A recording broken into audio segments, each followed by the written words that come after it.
Praise God. Thank you, Jesus. We'll start with an opening prayer in the name of the Father and the Son and the Holy Spirit.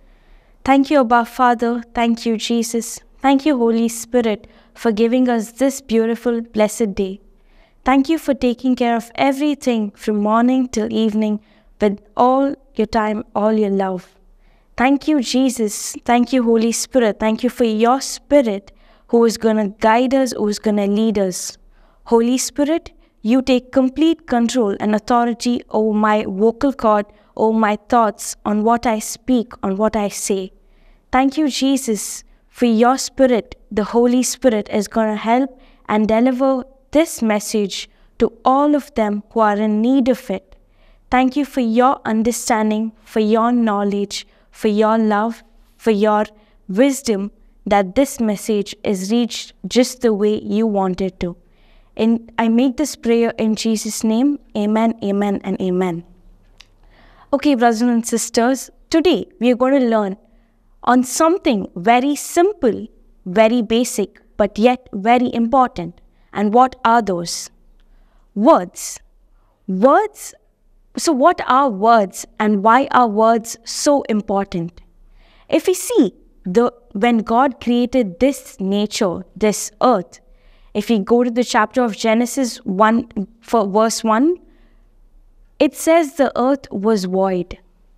But coming to the verse 3, Jesus spoke and Jesus created this entire nature, this entire universe by speaking words. Why are words so important? We will look in this session today. How can we define words?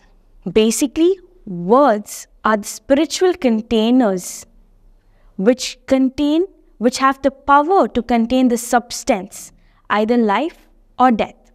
You will know why I'm saying life or death in the coming time. I'll give you an example. Imagine a water bottle. It is a container, a physical container, which contains the substance water.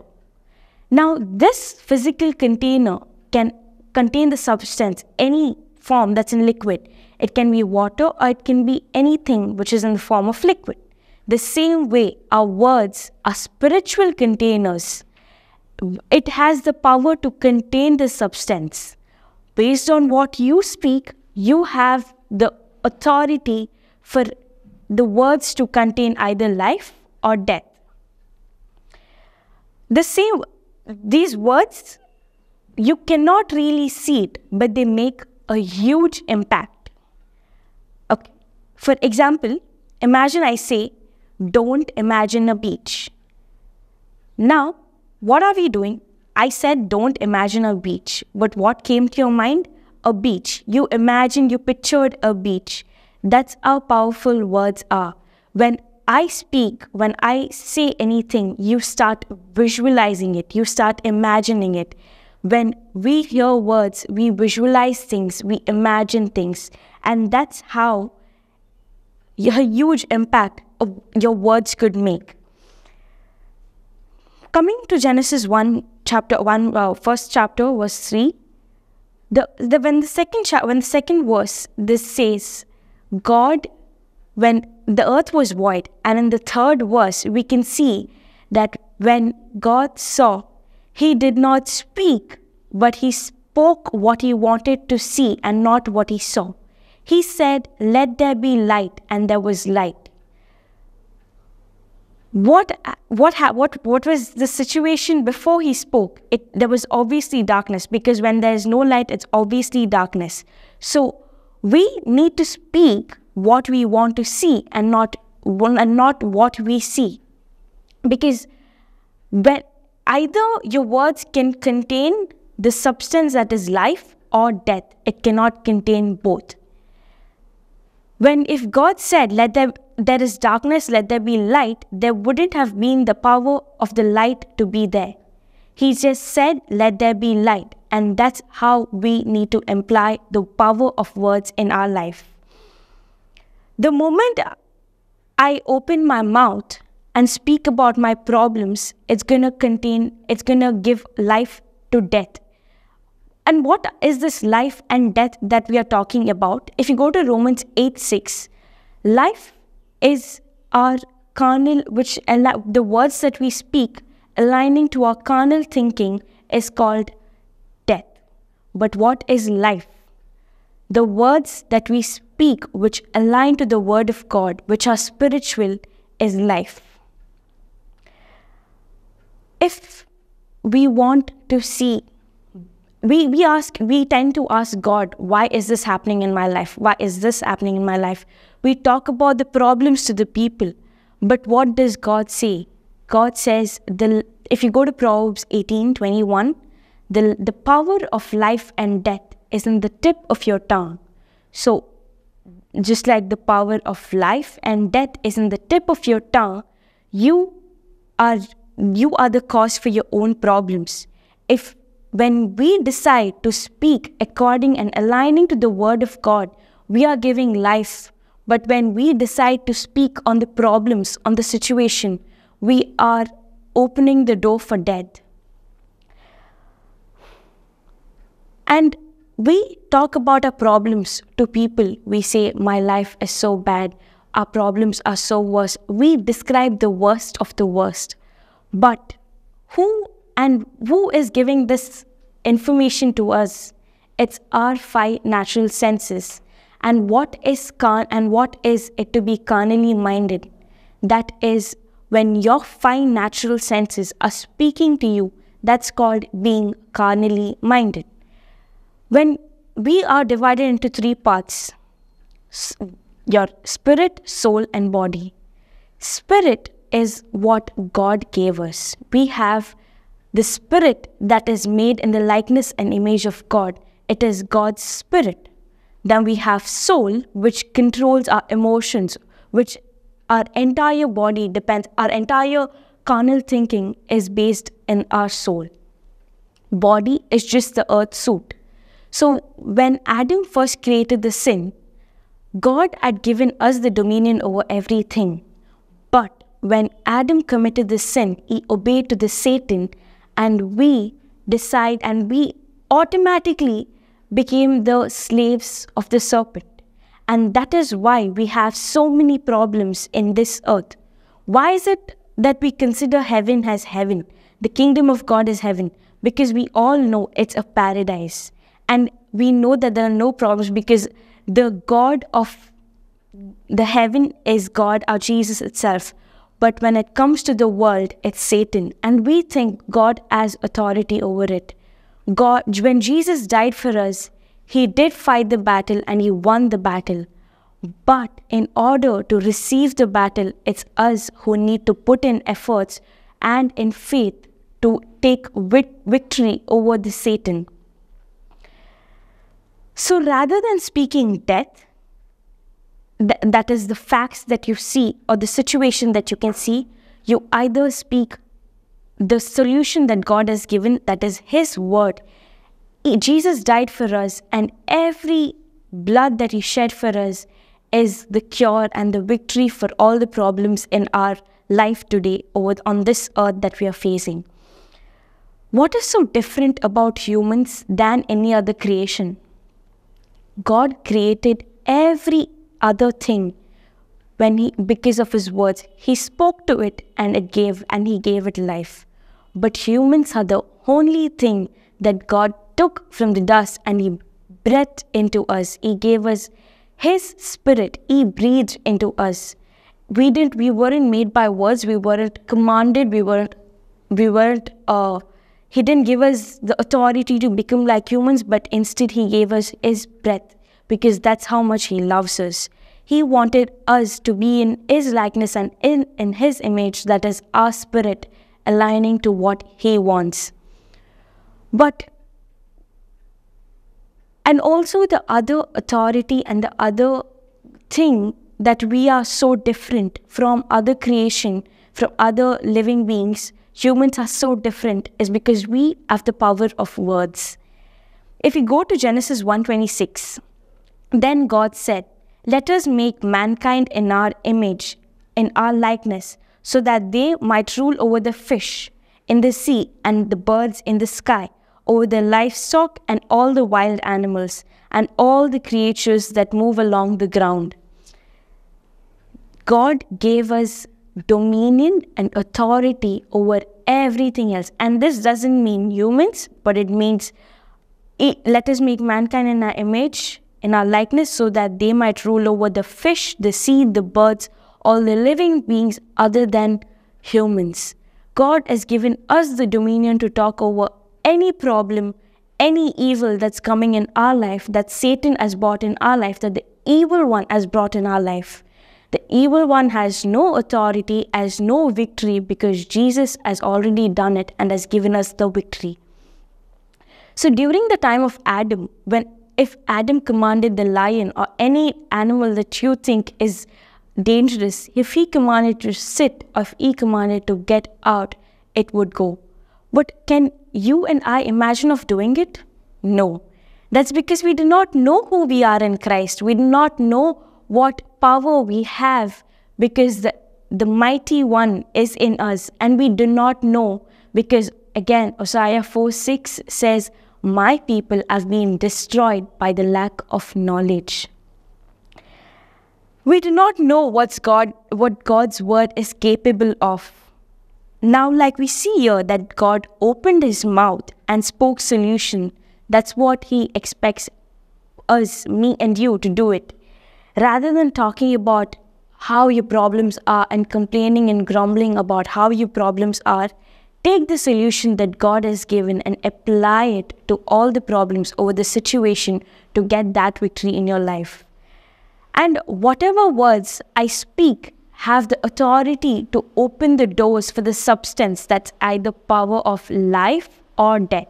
So when we take things for granted. We think just because we have to talk, we have to have a communication, we just talk.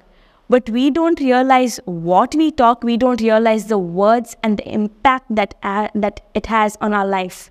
Imagine there's a child and there are two teachers. Now the child, one teacher speaks and gives him instructions like, you're good for nothing, you just quit, you don't know what you're doing. And there's another teacher who says, wow, you're doing a really great job. Go ahead, you can do it. That child is gonna follow the steps under which teacher is brought under which teacher is ordered under. Many a times when we hear people discouraging us, saying you're good for nothing, don't do it, it's not right, we feel very discouraged and we don't know what our ability and what our capacity is, because that's how people have restricted us from their words. Words can have a huge impact in your life. And not just life, but even in the Word of God, we'll see why. If you want to do something great, imagine I want to do something great, or you can take yourselves as an example. If you want to do something nice and you want to achieve your goal, there's a person saying, wow, that's great, go for it, you can do it. That's going to encourage us and going to help us to do more and to achieve something better. We do not know how our words could encourage another person, but it definitely could either demotivate us or motivate us. So choose wisely on what you want to speak, because we don't know, we don't have the knowledge on what impact it could give on others' life. That's why it's always better to stay in the presence of the Lord and remain spiritual and align our words to the Word of God. And when I understand the power of words, God said, let them have dominion. So when you and I understand who we are in Christ, we can take dominion over the evil one. The problems which you think are very great and are very, that there's no cure for it, Jesus has already done it for you. All you have to do it is believe and confess. If we go to the scripture of Romans 10:9, what does it speak about? If thou shalt confess with thy mouth that Lord Jesus, and shalt believe in thine heart that God has raised him from the dead, thou shalt be saved. What is this? It speaks about if thou shalt confess with your mouth that Lord Jesus Christ is our Lord God and Savior. It requires us confessing with our mouth, and that is why your words are important. But confessing with your mouth also requires on what your intentions are, on what your heart condition is. And shall believe in thine heart that God has raised him from the dead, thou shalt be saved. What is this believing in thine heart? What is this believing that God is a living God in our heart? We always, if you've read the Bible, we always see that Jesus speaks about your faith has healed you, your faith has delivered you. What is this faith? How do we get faith? You might be wondering, in order to get something from the heavenly realm, we need faith. Because I'll explain how this grace and faith works. Grace is something that Jesus has already done for you. When he died on the cross, he took over all your sin, all your shame, all your sickness on that cross. And in return, he gave you his righteousness. The meaning of grace is the undeserved, unmerited favor of God that is freely given to us as a gift, even though I don't deserve it. We are sinners. We don't deserve the righteousness that God has given us. But we have gotten it because of the love that God has given to us. Imagine you're getting a gift. That gift is not something that you have done and you are getting in return. The gift is given out of love because someone loves you. The same way, grace is given to you because God loves you. But now, when the gift is given, you have a part of it to take it with your hands. The same way, when grace is given, it's already there. It's our part to put our faith in it and take it by faith. Because Ephesians 2:8 says, by grace are you saved through faith. There is grace, but without faith, you don't have your salvation. Just that way, when you believe in your heart that Lord Jesus Christ is our Lord God and Savior, you believe is the meaning of the word believe is your action corresponding to the message heard. What is this message heard? That is the word of God. Now, when you are giving an action corresponding to what you're hearing, that's the word of God, is what is believing. And and that action is basically you confessing with your mouth. How do you get faith? If you go to the scripture, Romans 10:17, so then faith cometh by hearing and hearing the word of God. To explain this, let's take an example. Right now I'm talking. You are hearing with your external ears, okay? Imagine you go to a doctor. He says you have this problem. Now you are hearing this whatever sentence he's saying, this negative report of the doctor with your external ears. But imagine you're on your way back home, you're in the house. Now you heard it once from your external ears. But when you are on your way back home, it starts coming from within saying, oh, you have this problem. This is what the doctor said. Now we are continuously pondering on it, meditating on it, and that's when our fear, our anxiety starts building. The same way, faith cometh by hearing and hearing the word of God. I don't know why, but humans have a natural tendency to grab things faster, which hurt them more, which are painful, than which is something good for their life. Imagine a person does a good 100 times for you, and one bad, you will always remember the bad and never the good. The same way, the truth, the good is God's word. And we have a tendency to not remember the God's word as much as we hear the negative report. And that's why God knows, and he said, hearing and hearing, it's a continuous process. You hear the word until you start hearing it from within. And when do you know that you're getting faith, that you're building your faith? That's when you start hearing God's word from within. Now you have heard a message. Now you have heard my message on what faith is, on how words are powerful. Now if you go and apply it in your life, and you've heard it once, but when you're talking something about your problem, you stop and you're saying, no, Jesus has already healed me, and I am healed by the stripes of and the wounds of Jesus. It is when you're starting to build your faith. The message is coming from within. That's your believing, your action corresponding to the message heard. You're believing and you're giving an action, you're giving a response to it, and that's your confessing with your mouth. Okay, the same policy, just like the doctor, applies also to the kingdom of God. So just like how we heard that you're getting fear with the negative report by pondering it, so does faith. You're getting faith by the God's word, by the truth, by the good news of the Lord. We all know we would like to please God, but we do not know how. What do? We try to fast, we try to do our traditions, we try to do our rituals, we try to break our physical self into it. But that's not what God says, because Jesus has already done it for you, that He shed even His last drop of blood for you and for me. So what are we doing now? How does God want us to please Him? God doesn't want you to go and do something. All God wants is, if you see Hebrews 11:6, but without faith it is impossible to please God. Why is this said? Even if you're fasting, it depends. You can either do it for the love of it, or you can do for the sake of it. When you're doing for the love, you're doing for what Jesus has done for you. But without faith, your works are dead. If you don't have faith, and if you try to do and die to yourself physically, die to yourself physically means dying to your flesh. That is basically, you try to fast, you try to stop doing something you really loved. There is a crucifixion of I, myself. The pride is crucified, and that is what dying to your flesh means.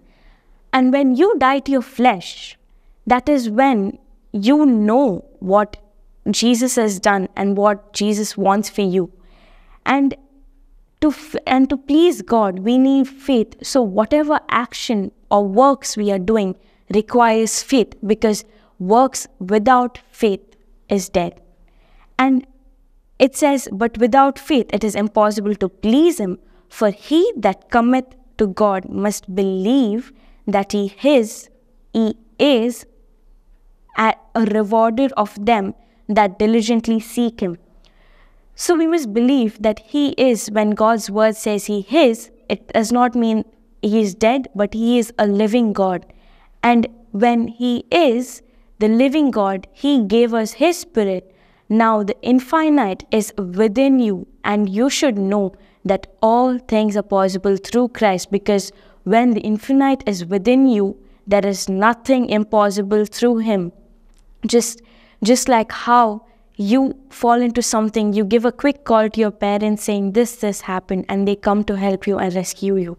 Now the same way, the mighty creator of the world, of the universe is within you, of this creation is within you. So what's not possible from Him? Everything is possible through Christ.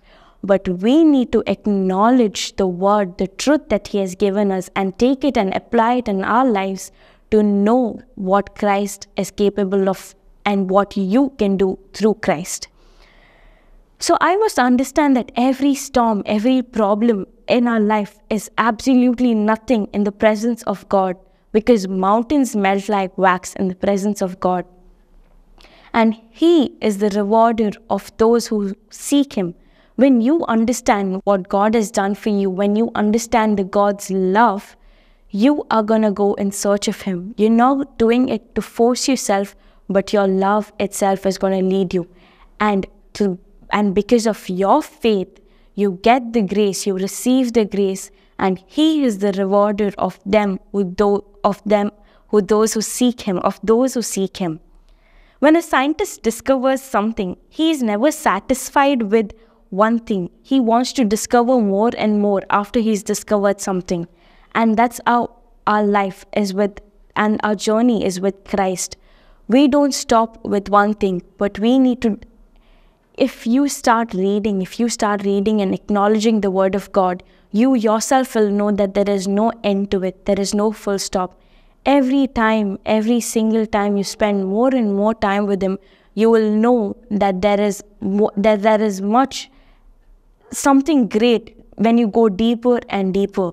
There is no full stop, because the Holy Spirit is going to give you revelation on what God's Word is. You're not putting your own effort, you're not putting your own knowledge to know what is next or what God's Word is. All you have to do is ask for the revelation, for the Holy Spirit to help you, because God has given, when Jesus died for us, He gave us His Spirit, that's the Holy Spirit, to each and every one of us. It's just our part to acknowledge it, to acknowledge what we have within us and to do it. Because when we are depending on the Holy Spirit, we are not doing it on our self-ability, but we are allowing Christ to do it, which the results are supernatural with zero efforts. But all God needs is your time, your faith. And if we go back to the scripture of Romans 10:9, that if thou shalt confess with thy mouth the Lord Jesus Christ and shall believe in thine heart, you will be saved. And what is this? When you're believing in your heart, when you've heard the message, you're getting a bit of hope that, oh, this is something that's going to help me give life. And when you are reading it, you are trying to read more and more. You are trying to seek more and more knowledge, that when you start reading, when you start hearing, you are building your faith. You're building your faith, which you start believing, and your action starts corresponding to what you are believing and your message to what the message is. And you are producing an action, that is, you're confessing with your mouth. Many people are still suffering through a lot of things because they do not have the lack of knowledge. But when you step out, when you try to get the knowledge, and when you try to give it to people, people will know what receiving life is. Because this entire world is blinded by the evil works of the Satan. And we do not know, because we do not have the knowledge on what God has done, on what Jesus has done.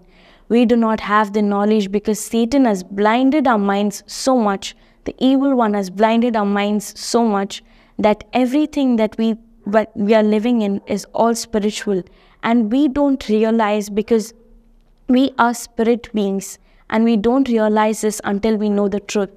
So faith is very important, because grace is something that Jesus has already done for us, but faith is our part. And these two very things is going to give supernatural manifestation in your life, because when you are hearing it, your faith is building stronger, and your action, your words are aligning to the Word of God, which is producing life. Because either it can produce death or it can produce life. The substance has the power to do it. But if it's your choice on what you want to decide, but there is no death and life together. You either choose life or you either choose death. Let's take a few minutes of our day. Let's try to ponder and recollect on how we spent our time. Because in India, the currency is rupees. In US, it's dollars. But in the kingdom of God, in heaven, the currency is your time. Every single minute is precious. And it's not like I have gotten more time and you have gotten less. There is no partiality. Every single person has got equal time.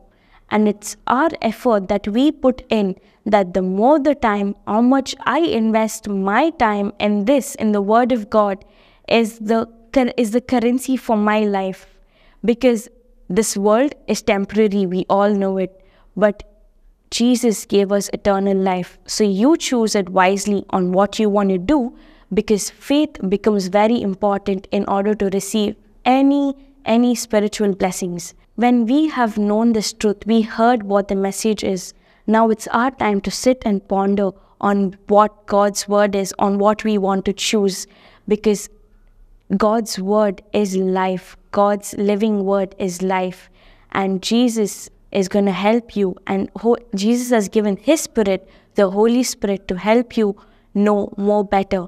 So let's take our times and spend some time with the Word to know and to build our lives on a better house, on a better foundation. That's the God's Word. We'll make a concluding prayer and closing prayer. So, thank you, Father. Thank you, Jesus. Thank you, Holy Spirit, for giving us this beautiful time.